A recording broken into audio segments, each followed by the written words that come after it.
but did you notice that the bag of chips was open when she handed it to you? Yeah, I did, because, an unopened bag would have some air. That's Katie Honan, a City Hall reporter for the city, who chatted with Epicenter about a bag of chips filled with money that a former Mayor Adams aide handed her. Take us through what happened yesterday.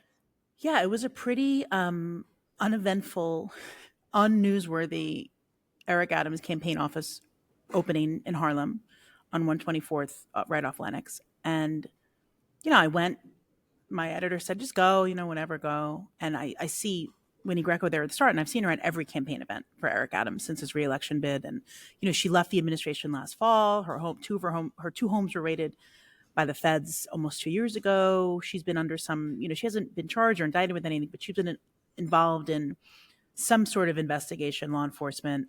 We've done a lot of reporting on her.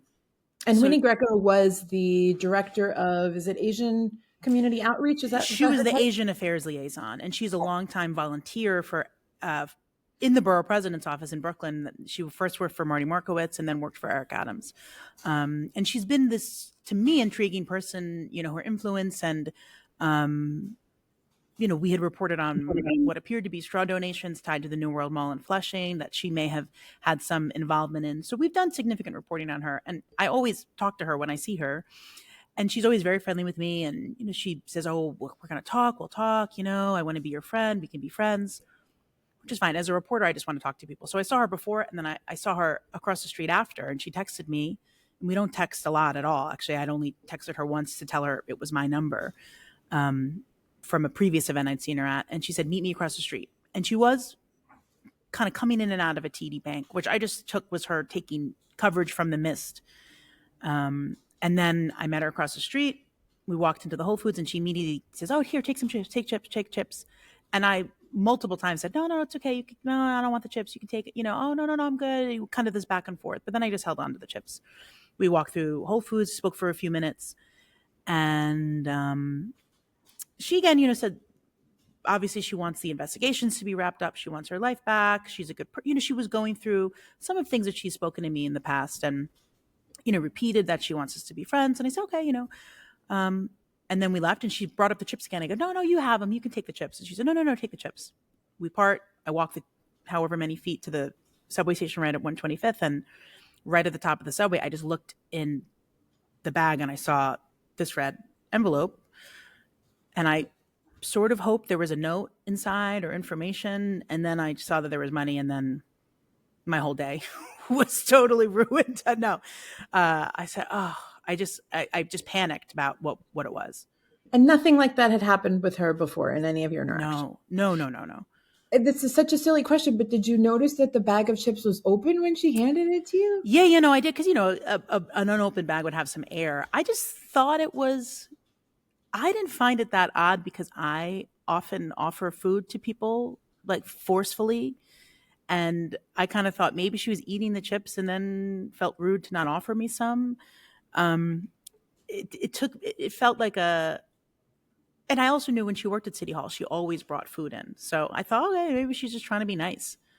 I didn't open the bag. I don't know what I would have done if I opened the bag in front of her, but yeah, I would have totally freaked out, but I didn't think much of it. And so you see it's an envelope, and it sounds like you're aware that there's money in there. Well, once I squeezed the envelope open, it wasn't sealed. That's when I saw the money. Did you count it? I was afraid to count it in the street. And then once I called my editor, and we sort of said, they said, just don't touch it any further. But I did see one $100 bill in the middle, and a few, like a wad of 20s. It wasn't I don't know what would be a huge amount of money, but I did think it was a little, I was like, this is Katie Honan. I thought you were worth more. I want to say that too. Yeah, even if it was $10,000, I would have responded the same way. But right. It just would have been a heavier bag. Just to kind of connect this is a woman who's under investigation for impropriety in her office, including fundraising and other issues related to money, correct? Yeah, and one thing that we had reported first, and I know the city was investigating, was she allegedly brought on a 2021 Eric Adams campaign volunteer to work with her promised a job, but then had this person like oversee renovations at one of her homes in the Bronx, which clearly you're not supposed to do. So again, and her explanation of it later to my colleagues who wrote the story was that it's cultural, and I'm familiar with the tradition of red envelopes in Chinese culture for Lunar New Year or weddings or something. But this isn't. I'm not a relative or a close friend, and this isn't a wedding. And wow. So Katie, I just wanted to kind of get a sense of just like zooming out, right? Because you're a beat reporter covering City Hall. We're the most covered, I think the mayor of New York is the most covered politician, probably only second to the president of the United States. I think that's fair to say. Yeah. Most of your days don't end like this, right? Like, and so but you know who Winnie Greco is, like, all the players. I'm just kind of trying to draw a line between the work you do every day and what happened yesterday, right? Because this has become national news. People are like, this is so bizarre. What is a typical day like for you? And, like an event like the one that you went to, is that like a normal day for a City Hall reporter? Yeah. Our weeks as City Hall reporters have been changed over the last few weeks because Mayor Adams used to have a weekly press conference, Off Topic Tuesday, generally on a Tuesday, sometimes on a Monday. And he stopped doing them after the primary. And there's just fewer opportunities to ask the mayor questions. Sometimes he takes off-topic questions at his press conferences. Sometimes he doesn't. Obviously, campaigning is taking over a lot of his time. I went yesterday. My editor encouraged me to go, and I kind of went in some partly because I'm intrigued by the number of city employees whose salaries are paid by you and me and our neighbors through tax dollars, who have all this time during the day to go to a campaign rally, whether it's outside City Hall, which actually, I can understand that's outside their office, or I was taking account of how many city employees were up in Harlem in the middle of the day, when they should maybe, I don't know, be doing what their job is, and that kind of thing, because there are explicit rules about maybe you shouldn't tweet about the campaign, which Mayor Eric Adams' campaign staff, they must have not attended that ethical training because 99% of their tweets are campaign related. It's not that they get much traction or likes or retweets, but it's a lot of just Andrew Cuomo bad, Zoran Mamdani bad, Yeah, all day long. So again, that's been a pet peeve of mine, that we allegedly have ethics laws here in the city, but it seems to be a Wild West. And look, and I think the timing too of what happened with me and Winnie and seeing these 4 additional indictments naming Ingrid Lewis-Martin, the mayor's former top aide, someone as close to him as anyone else.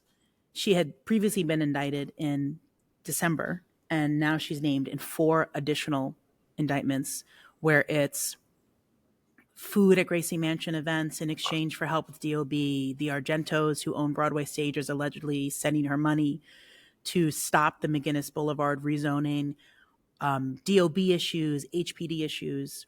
So all of this seems tied up to this larger story of Mayor Eric Adams and his administration and who he has chosen to surround himself with, even if they're no longer with him in the last year, but they were there. And in many ways, they're still there in a volunteer capacity for his campaign, as is the case with Ingrid, as in the case with Winnie. Right. Meaning this is an issue, campaign aside, like just ethically for the mayor to operate as the mayor. I mean, I think a lot of the reason that this resonates is Turkish airline business class upgrades, or like having work done on your house. They're not in kind of the realm of the political corruption that feels possible for the mayor of New York. So I don't know if you have thoughts on, and even like when you said it's like potentially a few $100. I know we don't know how much was in the envelope. And so do you think that it comes down to the people that Mayor Adams surrounds himself with? Is it a lack of awareness of the sanctity of the office? Like, what is it, a lack of awareness on Winnie Greco's part of how she's under investigation and how she should work now? Like, what is happening here? Because this is pretty bizarre. I think it's all of that. And I think with this mayor, with Eric Adams, from the very start, whenever he's been criticized, and understanding that we are a predominantly white press corps, he is the city's second Black mayor, I think he tried to contrast that with, they don't understand me. And, never outwardly saying we were racist, but saying they don't understand me. And I think that's sort of yesterday, Winnie's excuse was, it's, I'm sorry, it's my culture. But I think he leans on that a little bit of, oh, they don't understand me. I've developed this diverse group. And of course the press hates me. And he often says they from the start have been out to get me. They, which I would make the argument, probably the most powerful newspaper in New York City is the New York Post. And they've always supported Eric Adams. So I don't know who he thinks the they is. And at a certain point, I've been a reporter for over a decade and I used to cover very diverse neighborhoods, as you're aware. And I understand like there's cultural competency and culture and tradition. And then there's also, you received ethics training as a city hall employee and you were told not to do that. And that's what I always think about. The mayor gets very defensive. And at a certain point, he's picked who worked in city hall. He's picked who he made a deputy mayor.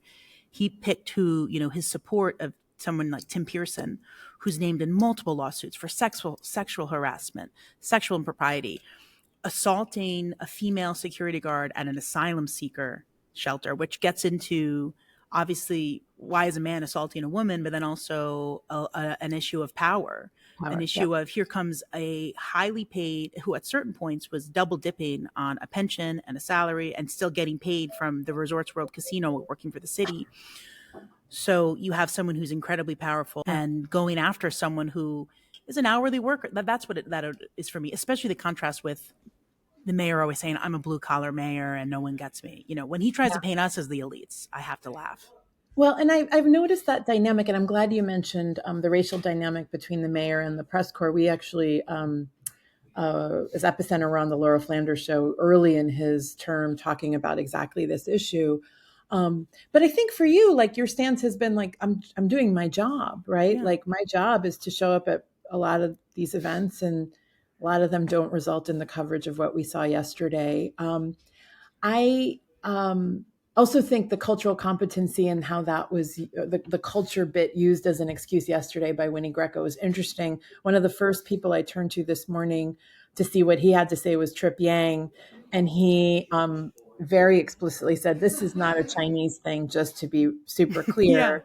Like this is absolutely not a cultural thing to give reporters money. And so I and Trip, of course, is a Democratic strategist, but also one of the experts on the Asian American voting bloc in New York City. So that was his take on it. Again, like, how is that excusable? And I get defensive when the mayor is so critical of the press, because I think, what do you want us to do? Do you not want us to cover your federal indictment, your historic federal indictment? Do you not want us to cover INGRID's indictment in December and then the 4 additional indictments she's named in today, which paints this picture of a like power hungry person? I don't know what they want. Right. Just on kind of the execution of this story, I was surprised you didn't write in the first person. And I actually, as we're talking now, I think it kind of makes sense, which is you didn't want to make yourself the story. Am I reading that right? What went into the reporting process once you got back to the office yesterday? Yeah, we discussed it. I just thought I gave Greg and Yoav Gonen wrote it. Greg Smith and Yoav Gonen, and I just wrote the TikTok, from minute by minute that I had it, and I shared it with Greg. I just, when I write first person, it seems more casual. And, they were available, and that's what the editors we sort of agreed on. So that seemed to make more sense to me. What happens now? Have you been contacted by city officials? Is there an investigation? Like what is happening with envelope of money that was in your bag of chips?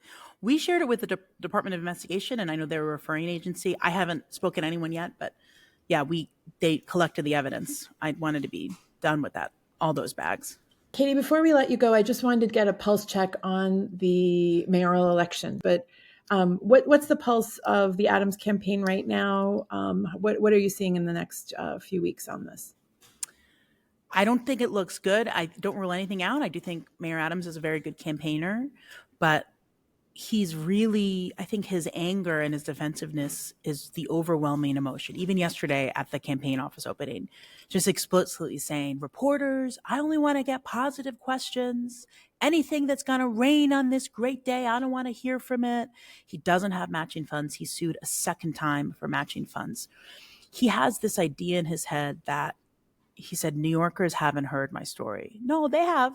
They know your story. They know it backwards, forwards, up, down. They know it. It's just not the story about you that you want them to know, because he wants New Yorkers to believe the lie that his federal indictment was without merit. That's not true. He wants New Yorkers to believe this lie that he didn't surround himself with people who've now been indicted multiple times. And it doesn't necessarily take away from the wins that he's had, but a lot of his housing wins in particular, they're exaggerated at the very least. And a lot of the numbers he counts, that's construction hasn't even started. So he's really looking for wins. And, the reporters are down the hall from the mayor and his staff. Some of them, I guess, seem delusional that things are going to continue and there's going to be some miracle. But I also think the mayor thinks there's, somehow millions of voters who aren't registered yet who will come through and vote for him. And I don't know if that will happen. What's your relationship with him like now? Has it changed as a result of yesterday? I haven't seen him. His staff, I really try never to speak to.